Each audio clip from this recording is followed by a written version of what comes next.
Welcome to Deload Week, aka boring, non-eventful, nothing fun, but however much absolutely fucking needed week of weeks. For me, Deload done, mate. We still managed to kick off with 3 training sessions. That me is kind of one less than normally would do, so that's one of my strategies of deload weeks, not too overly fussed on being able to maintain the training days. Ideally, I would try and keep it, however, not beating myself up that I missed one.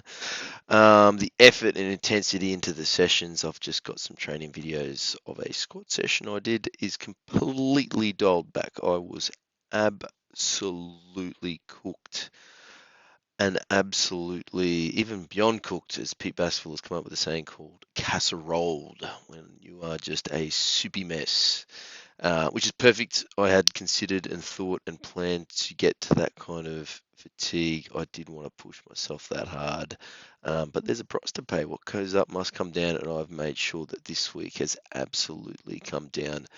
The other thing for deload, the thing I thought would be important to chat about, would be the other things you should use your time for on deload week.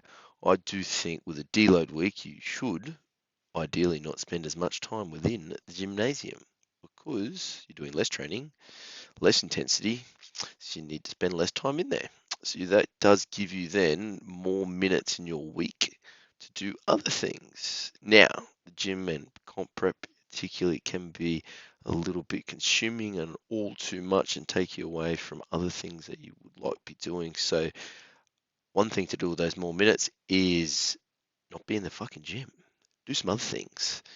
More time with family, more time just sitting on the couch doing nada, doing something that's not gym, getting you away from the space. A great way to just get away from the stress and the rigors that come with training. For me, I like to use that time, which I think is super important, to up my recovery and do the stuff that I personally don't have a lot of time for in my other weeks of training, and that is to get some recovery work. So I was over at Start Training this week. My poor elbows, wrists, shoulders, chest, all fucking beat up from wrapping knees for prepping everyone for nationals. So I was over there getting my body all tuned up by Alex. Super good, lots of pops and clicks and crunches and lots of sore spots, but my body is feeling immensely better because of that. And then the other thing for me is I donate blood. I've got a little sneaky genetic condition called hemochromatosis, means too much iron in the blood, and the best way to get rid of it is to donate blood. So goes to a good cause, which is super cool. I do that every 12, 14 weeks. I definitely like to land that on a deload week as well. Obviously, donating blood can affect the fact you can't even train afterwards. And then for me, I always find myself a little fatigued.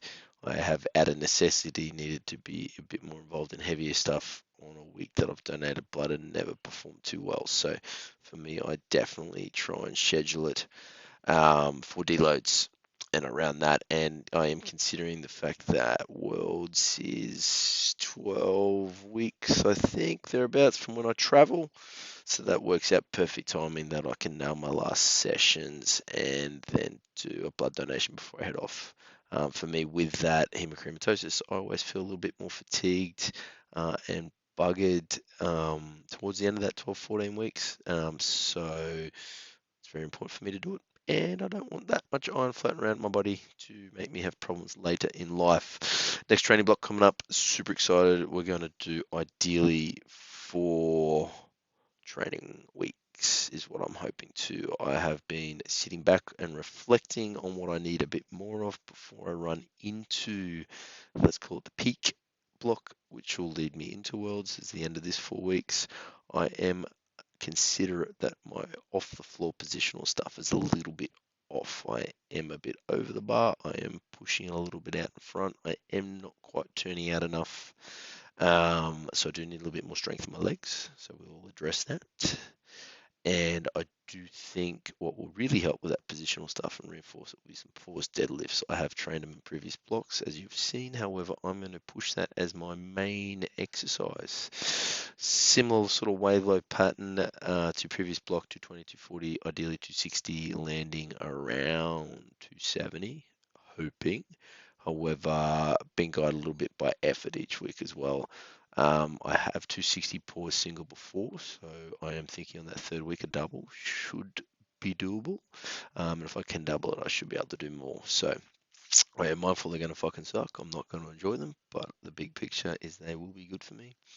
Back off, maybe just some speed work, just handling some reps, handling some volume, keeping the conventionals, playing around with the idea of some snatch deadlifts off some blocks will be good because I do like continuing to build that back strength up. And when you see some videos, I might bring back the barbell on the squatties. Definitely will be continuing the good mornings. Definitely keep the safety bar in there somewhere, somehow.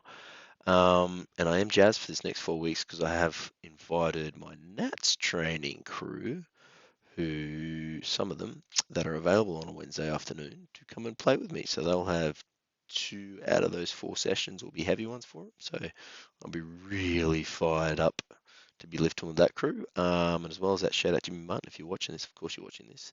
I know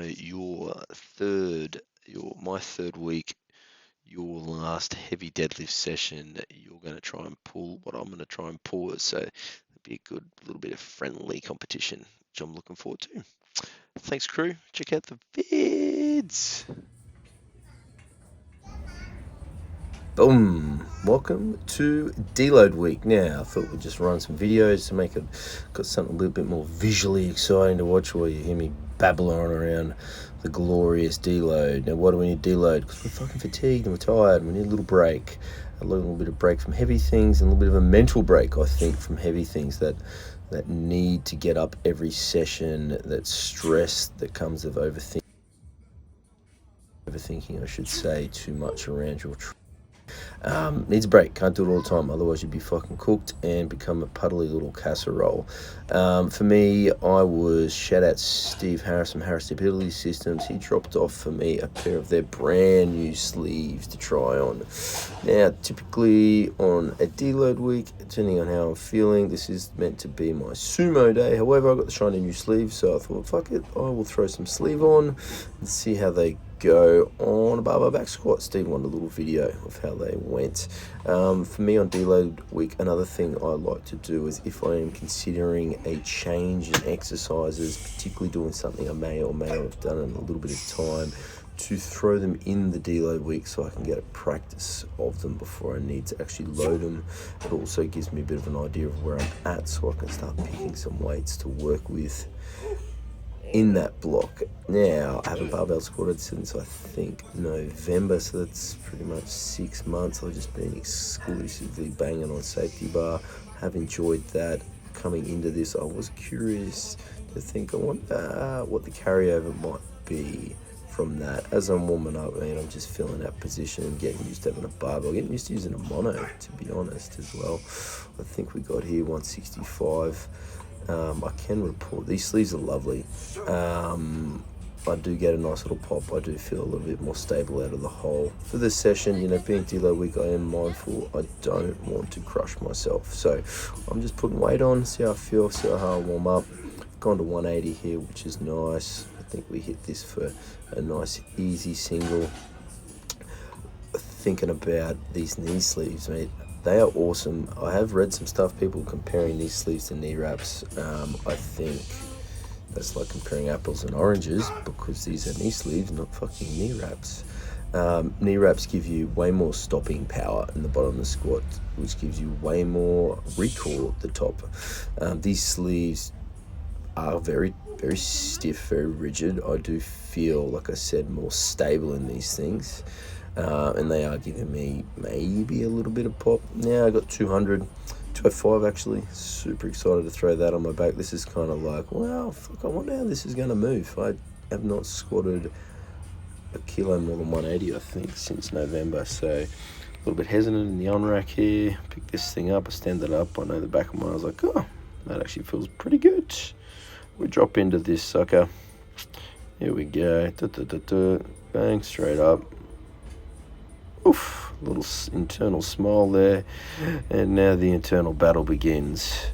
My best raw squat is 227.5 for one end of an absolute peaked block of raw squat training to chase down that glorious 500-pound squat I was on this day very fucking close to being able to do it. I felt I could quite comfortably hit 225, would be just under best in a non-peak state.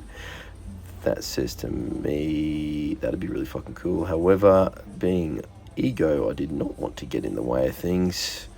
I dropped it back to 3 reds. I do think on a deload week it is important to handle some weight for that training week. However, you want to just let your body decide where you're at. Don't go in specifically chasing a particular number. Just let some weight, have it in your hands, have it on your back. So the following week when you do hit some peak weights, things don't feel so foreign and so far away. I wanted a break from sumo, so I just hit some conventionals, backed up here, 5 wheelies, no belt. It definitely moves a bit slower than normal, so that just says to me, mate, I will leave it there for the day. I was just jumping in plates. And there it is. Deload week is done, team. Bring on the next fucking training block. Let's go.